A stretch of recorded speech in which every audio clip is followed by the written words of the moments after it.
முதலாவதாக இப்படி ஒரு அற்புதமான திட்டத்தை நம்முடைய மாண்புமிகு கல்வி அமைச்சர் அவர்கள் ஒருங்கிணைத்திருக்கின்றார்கள். இதை நீங்கள் எப்படி பார்க்கின்றீர்கள் எனக்கு தெரியவில்லை. நான் இது ஒரு மிகப்பெரிய வாய்ப்பாக மாணவர்களுக்கு கிடைத்திருக்கக்கூடிய ஒரு அரிய சந்தர்ப்பமாக நான் பார்க்கின்றேன். கிட்டத்தட்ட இந்த கன்னியாகுமரி மாவட்டத்தில் 1200 பேரை மட்டும் நான் சந்தித்து பேசுகின்ற ஒரு நல்ல வாய்ப்பு.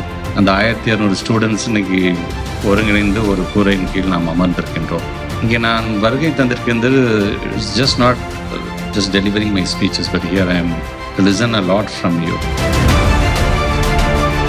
குறிப்பாக பள்ளி கல்வி என்று வரும்பொழுது இன்னைக்கு என்னதான் வேளாண்மை துறைக்கென்று தனியாக ஒரு பட்ஜெட்டை இன்னைக்கு நம்முடைய மாண்பு தமிழ்நாட்டு முதலமைச்சர் உருவாக்கி தருகிறார் என்று சொன்னாலும் அதை விட கூடுதலாக நிதி எதுக்கு ஒதுக்கீடு செய்யப்படுகிறது என்று சொன்னால் நம்முடைய பள்ளி கல்வித்துறை தான். ஏறத்தாழ 44,042 கோடி ரூபாயை ஒரு டிபார்ட்மெண்ட்டுக்கு ஒதுக்குறாருன்னா அது எதற்காக?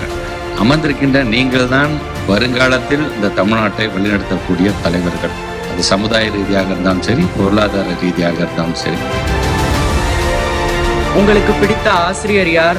அவரை ஏன் பிடிக்கும்? என்னை பொறுத்த வரைக்கும் நான் செகண்ட் ஸ்டாண்டர்டில் நான் படிக்கும்போது இருந்த என்னுடைய ஜெயந்தி மிஸ், என்னுடைய கோட்டீஸ்வரி மிஸ். கல்லூரி என்று வரும்பொழுது நான் பிஎஸ்சி கம்ப்யூட்டர் சயின்ஸ் பண்ணும்போது ஜேஜிஆர் சத்யசீலன் எங்களுடைய ப்ரொஃபஸர் இருந்தார்.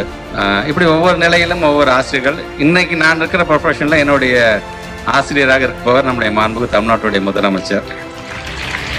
அரசு பள்ளி மாணவர்கள் எல்லாருமே ஆகாய விமானத்துல போகணும் அப்படின்னு நினைச்சு அதை செயல்படுத்தினீங்க. அப்ப அரசு பள்ளி குழந்தைகள் எல்லாருமே அந்த மாதிரி ஆகாய விமானத்துல போகணும் அப்படிங்கிற ஆசை உங்களுக்கு எப்படி வந்துச்சு? காசு இருந்தால்தான் விமானத்துல போகணும் இல்லை, திறமை இருந்தாலும் போக முடியும் அப்படிங்கிறத நிரூபிக்கணும்னு ஆசைப்பட்டோம்.